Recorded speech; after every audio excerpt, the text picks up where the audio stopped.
Thank you. Have a seat, please. And thank you, folks, for leading us in worship today. 3/4 of the Dada family were in the band. The other one was sleeping in my chair down in the office. They have an early arrival, so there's some time to sleep before worship begins.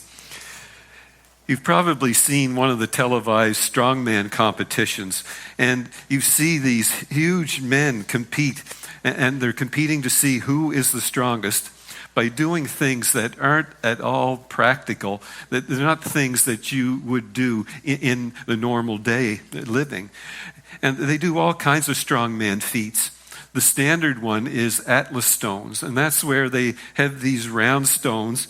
There are 5 of them, begins at 100 kilograms, and they keep growing until the last one is 160 kilograms, and they have to lift those up and put them on a platform. Why they don't work the other way, get the heavy ones out of the way first, but that's just the way it's done. But I like the farmer's walk. And that's where they carry around a heavy object in each hand. And this one's more practical because on the farm you would have a 5-gallon bucket of milk in each hand, and that is quite a bit of weight. And I would like to see my dad in this competition. But they would see who could walk the farthest until they just couldn't carry that weight anymore. And then they would carry a heavy frame. They would get it a foot off the ground, and then they would do the same thing. See who could carry it the farthest. Then they have handholds built into logs, and they lift those logs above their head. And then they get all harnessed up, and they pull a bus. And they have a certain distance to pull that bus, and they see who can get there the quickest. And then there's the tire flipping portion. And that's not just little tractor tires like we see today, but it would be tires like we've seen on some of the excavators in our parking lot. And what struck me is that men like to be challenged with hard things. Now, I want to put a pause on my message here. I'm not saying that women aren't also capable of doing hard things. Women do a lot of hard things. The hardest thing of all is giving birth to a child. But I don't want to get emails afterwards, so I'm just talking to the men here for a sec. And because my daughter Brittany is one of the best examples. She, on her due date, she back squatted 107 kilograms, which is 235 pounds. If you don't know what that is, that's the weight on her shoulders. And she's, boy, I can't even get down now. So that's what women are capable of. But I'm just trying to spur on the men. And there's something that men are drawn to, and that is a hard challenge.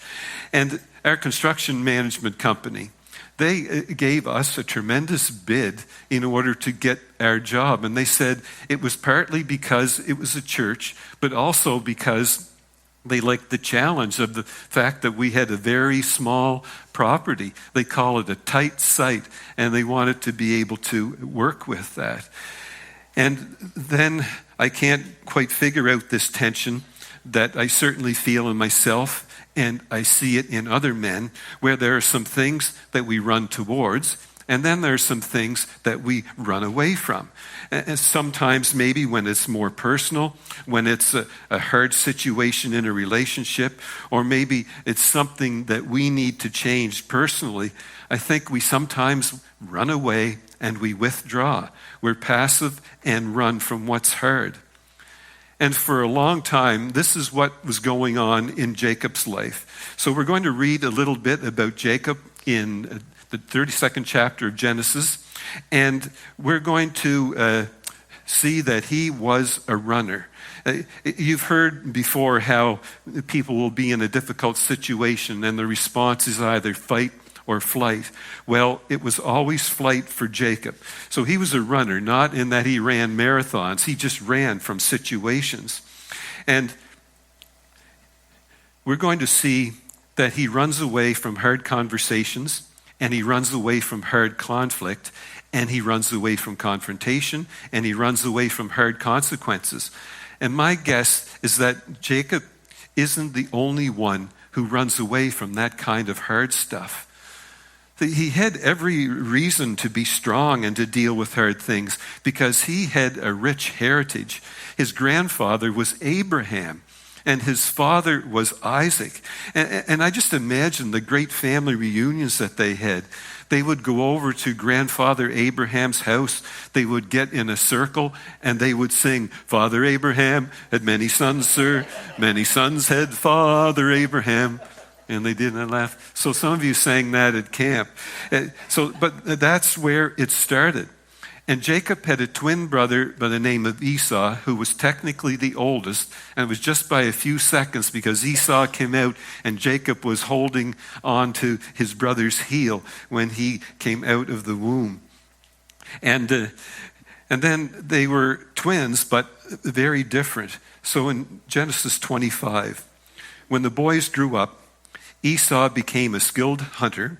He loved to be out in the fields, but Jacob was a quiet man and stayed among the tents. So Esau was an outdoorsman, and Jacob's more of an indoorsy type of guy. And then in verse 28, Isaac loved Esau because he hunted the wild animals that Isaac enjoyed eating, but Rebekah loved Jacob. Now the Message paraphrases it this way: Isaac loved Esau because he was a strong and mighty hunter, but Jacob was a mama's boy. Actually, it doesn't say that. But if we were to make up a paraphrase for that, that's exactly what's going on. Esau was out there all the time, and Jacob was home around the tent all the time. And so Jacob actually didn't stand a chance against Esau in a wrestling match. But Jacob knew how to manipulate things. And he realizes that he's not going to receive the blessing. The oldest son receives the blessing. It would be passed down to him. So Jacob decides that he's going to figure out some way to cheat his brother out of that blessing. And you can read it in Genesis chapter 27, but here is essentially what happens. Their father, Isaac, is going blind, and Jacob figures he's blind enough that I can go in and I can talk to my dad. I can disguise my voice and make him think that I'm Esau. And then he even went to this length. He put goat hair on his arms to make them seem hairier because we read that Esau was a hairy man. So he tricks his father into giving him the blessing. And when the father realized that his son had deceived him, he told Esau what had happened. So then we pick up in verse 35. But Isaac said, "Your brother came and tricked me. He has taken your blessing." And Esau said, "Jacob is the right name for him." So that's why his name means deceiver, cheater. Like, he has tricked me these 2 times. He took away my share of everything you own, and now he has taken away my blessing. Then Esau asked, "Haven't you saved a blessing for me?" So Jacob knows that Esau isn't going to let this go, and he realizes that his life is in danger. So here's what Jacob does. And this seems to be a pattern for his life. Jacob runs away. So instead of dealing with hard conflict, instead of having that hard conversation with his brother, Jacob runs away. And instead of taking responsibility, instead of doing the hard thing, he just runs. And he ends up going to live with his uncle Laban. And while he's at Laban's house, he falls in love with Laban's daughter Rachel. So it doesn't say his first cousin. He falls in love with Laban's daughter Rachel. And Jacob agrees to work for 7 years in order to be able to have Rachel's hand in marriage.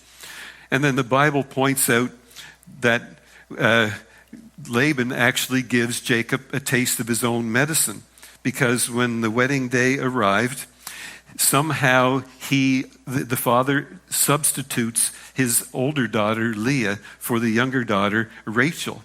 And whether it was a combination of too much drinking or the lights, I don't know how it happened, but the next morning Jacob wakes up and Leah is the one there in bed with him. So he goes to his father-in-law and complains about that. And the father-in-law says, "Okay, You can work 7 more years, and then you can marry my youngest daughter, Rachel. So he goes to work for another 7 years so that he can marry that daughter. Now, I haven't watched that reality show, Sister Wives, but I don't know if it's anything like this or not. But Jacob ends up working for 20 years for his father-in-law. And there's a lot of tension, as you could imagine. And Laban even changed Jacob's wages 10 times. He would promise him a certain amount and then give him a lower amount. And as far as we can see, Jacob never has the hard conversation. He never confronts Laban, but he begins to deal with it in a passive-aggressive way. Now, I want to push the pause button again here, and this is just specifically to men, because we see something in Jacob that is reflective of 3 different ways men tend to live out their masculinity if they haven't surrendered their life to Christ. And one way is they become passive. And in many ways, that was the original sin that we see in Adam. Eve is being tempted by the serpent to eat the fruit from that tree from which they are forbidden. And Adam is right there with her, and he just stands there. Something needs to be done, but he doesn't do a thing. He doesn't say anything. Something needs to be said. Doesn't do it. So men, we tend to be passive when we don't know what to do or we don't know what to say, so we just don't say or do anything. We tend to be passive when we fear failure. We feel like we don't know how to fix the situation, so we tend to stay on the sidelines and watch other people play the game. To use a sports analogy, we just don't want to get involved in case we mess it up. And another way men tend to deal with their masculinity if it's not surrendered to Jesus is they become aggressive. And God has given us this divine masculine energy. But when that energy isn't being used for God, then men either unplug or they explode. So Samson, who was the strongest man in history, and by the way, Samson would have cleaned up on the strongman competitions. He would have won every event. But he is a good example of this because he would go back and forth between a display of strength and silence, and then he would go to violence. And just to be clear, biblically speaking, there's nothing less masculine than a man who takes advantage of the vulnerable. And then, when not surrendered to Jesus, a man tends to be passive or aggressive, or they become passive-aggressive. And this is what we see with Jacob. When challenged and confronted with issues, they defend themselves by telling about all the ways they're being underappreciated. Here's a list of all the things I've been doing, and nobody's giving me any credit for this. So it will be comments like that. Or they tend to want to be held accountable by other men. They act like, your mistakes are unforgivable, but their mistakes are understandable. They withhold affection, they withhold communication or financial support. They just won't commit themselves. And so we see a lot of this in Jacob. He avoids that hard conversation with Laban. He runs from it. And then the way that he decides to deal with it is, he says, I'm going to start to embezzle. And he begins to manipulate the situation by getting his own livestock and then taking the best of Laban's livestock and just kind of sliding them over into his herd. And once he's got this substantial herd of cattle, then he runs away. And he secretly loads up his family and all his possessions and the children and sneaks away in the middle of the night. And it's 3 or 4 days before Laban notices that he's gone. And then by that time, that's been quite a head start. But we read in Genesis 31. So he gathered his relatives and began to chase him. But we read another verse that says, on the way, God told Laban, look, don't harm Jacob. After 7 days, Laban found him in the mountains of Gilead. But Laban, he did angrily confront Jacob, and Jacob doesn't fight back. But in this rare moment of vulnerability, look at what he said. Jacob answered Laban, I left without telling you because I was afraid you would take your daughters away from me. So he's saying, I ran from what was hard. And this is the cycle in Jacob's life. He just tries to manipulate situations and compels people by force until it catches up with him. And when it catches up with him, then he wants to avoid conflict and confrontation. He's scared, so he just runs away. But Jacob is running from what is hard. He's not a fighter, he's a fleer. He just always ran. Now, can you see yourself in some of this? Or maybe someone you know. It's not always men, but it often is. So here's this cycle of life. He manipulates to get his way. He controls, but then he tries to fix it until he can't, and then he stops engaging. He withdraws, and he runs away, and then kind of does it all over again. That's the cycle. But Jacob and Laban, they settle their dispute by basically creating a border. And everything on this side of the border back to where Laban lives, that belongs to Laban. Jacob is no longer to pass into that territory. But then on this side of the border, he heads off toward the promised land, to his homeland.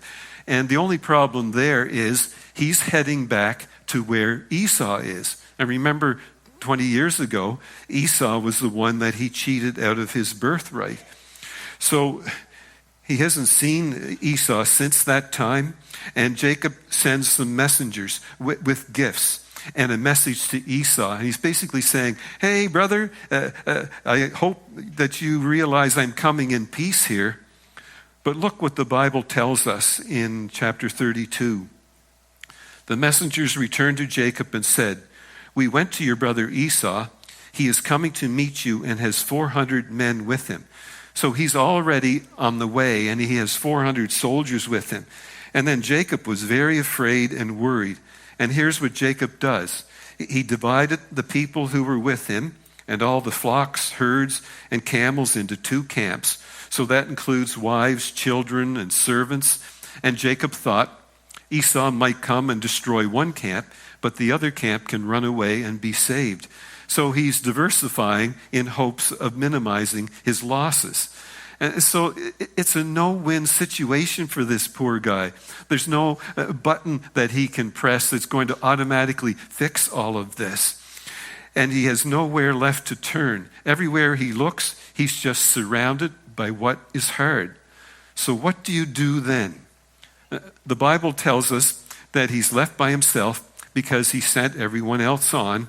And now we pick up in verse 24. So Jacob was alone, and a man who was revealed later to be an angel of God came and wrestled with him until the sun came up. And when the man saw he could not defeat Jacob, he struck Jacob's hip and put it out of joint. Then he said to Jacob, let me go, the sun is coming up. But Jacob said, I will let you go if you will bless me. And the man said to him, what is your name? And he answered, Jacob. Then the man said, your name will no longer be Jacob. Your name will now be Israel, because you have wrestled with God and with people, and you have won. Then Jacob asked him, please tell me your name. But the man said, why do you ask my name? And then he blessed Jacob there. So he stops running from what is hard, and he wrestles with a messenger from God. And he essentially wrestles with God here. And it's when he's desperate and alone after running from God for so long that the situation is what he now finds himself in. And my guess is that Jacob hasn't been alone in a long time. Just think about all the craziness that surrounds his life. He's a workaholic, and then he was so desperate from a blessing from his father-in-law that from his father, that he was willing to actually receive it under false pretenses. And then his dad favored his twin brother because he was a hunter and fighter. But Jacob was determined to prove that, so he poured himself into his job in being successful at work. His life was full of noise, and he'd never been by himself. But there's always something that needed to be done. always something or someone who needed him, but now he's by himself. And after wrestling with God, the Bible says that Jacob is blessed. He's given a new name and a new identity. And there's something interesting about Jacob. Before all of this, before wrestling with God, when he prayed, he would refer to God as the God of my father Abraham and the God of my father Jacob. In other words, he would speak of God in an impersonal way and not through the faith of himself.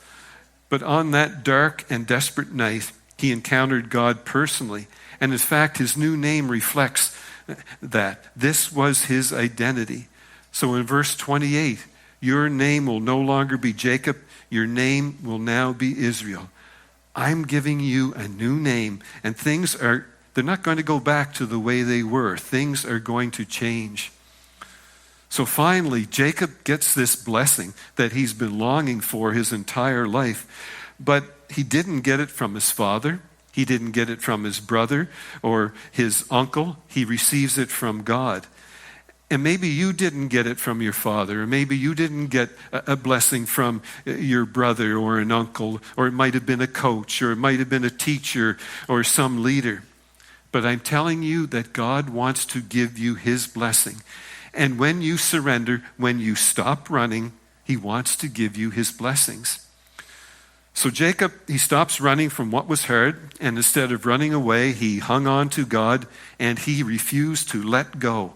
And that hip that was wrenched out of joint would have likely meant that he was going to walk the rest of his life with some type of limp and with some pain. And Jacob wrestles with God, and he comes out of that match both blessed and broken. He has that limp that he's going to have to live with. But that limp is a reminder of the blessing. And this is my prayer for you as you come out of a season maybe that you're experiencing in your life right now.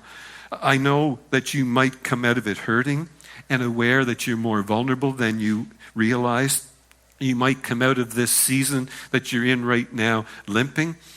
But there's an opportunity to be blessed. You can be broken and you can be blessed.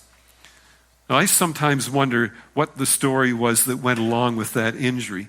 Because guys, we love to tell stories about the scars that we have, and there's always a story attached to that scar. But my finger, there's a big scar here along the side of my little finger. That happened when I was 4 years old. My 3-year-old brother and my 2-year-old cousin and I were playing around an old pump that had been discarded out in the yard. And my cousin turned the crank when my finger was in there and took the end of my finger off. Or then I could talk about what other, I got them all over the place. But my eyebrows pretty well ripped away. I was reffing a hockey game when I was 17 years old, and a big brawl broke out, and I was trying to break something up, and I collided with a kid, and he had a big face mask on. Then I've got a big scar here and some missing teeth there, and that's from hockey, getting hit with a stick. And it was the last year I played hockey. I was just playing for fun, and then Pat and I were going off into ministry, but some guy whacks me in the mouth with the stick. And then I guess I won't show them my surgery scars. Okay. But if you want to see those, I have them on camera. But I had colon surgery and opened up pretty well. And I took a picture because I didn't think my body would ever heal, but it actually has. It's amazing. I have no clue where I'm at. I started telling all those stories. Okay. So my guess is that people would notice Jacob's limp, and they'd say, "Hey, Jacob, what happened?" And he would say, "Well, first of all, my name is Israel. It's not Jacob anymore. And I'll tell you what happened. I got into a wrestling match with God, and and I held on to him, and he asked, I wouldn't let go until he did this to my hip. And I received a blessing from God." Now, I don't know what your story is, but that's a pretty good story to say I wrestled with God and God finally touched my hip. So I bet his wives and his grandchildren and his children all acted like they were tired of hearing that story every time someone said, Jacob, what's with the limp? Or Israel, what's with the limp? But then also, I bet secretly they were thinking, this is quite incredible, because that made the change in this man, in our father or in our grandfather. And he became a different man after that. He stopped running. He wrestled with God. He received a blessing. And I don't know what your story is, but that's a pretty good story. So Jacob is reunited with his family and his servants. And eventually he has no other option but to face Esau. He come face to face with him. His older, his stronger warrior brother whom he had cheated out of his inheritance. And Jacob prepares this generous gift for his brother, hoping that it will appease Esau's anger.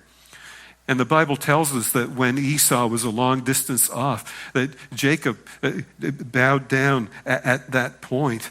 And then we read in chapter 33, but Esau ran to meet Jacob and put his arms around him and hugged him.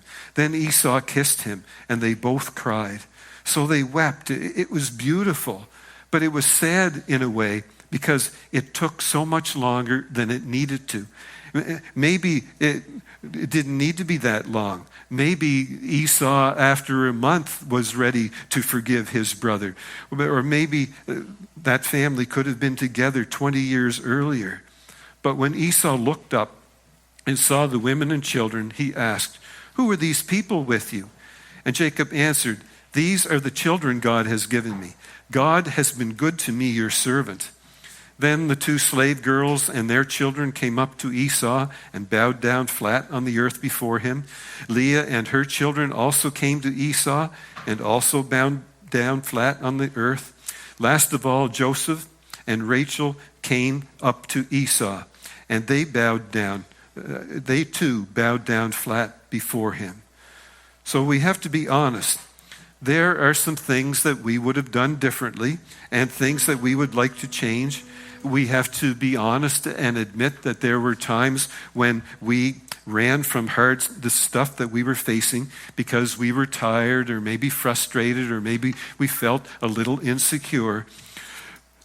But when we don't feel like that, we have what it takes. And to use a sports analogy, there are days when we feel like just staying on the sidelines, or we want to just stay in the bench because we just don't feel like the fact that we're going to get the job done. So let's not wait another 5 years or 10 years or 20 years, but let today be the day that you wrestle with God, that you deal with that relationship that you need to have with Him. Would you bow with me? Father, we thank you so much for your grace that you've displayed toward us. We thank you for the fact that when we come to you, and maybe we have been running for a long time, that we find that you've already taken every step toward us, and that you're there with your arms that are open because of Jesus. So would you allow us to experience that grace?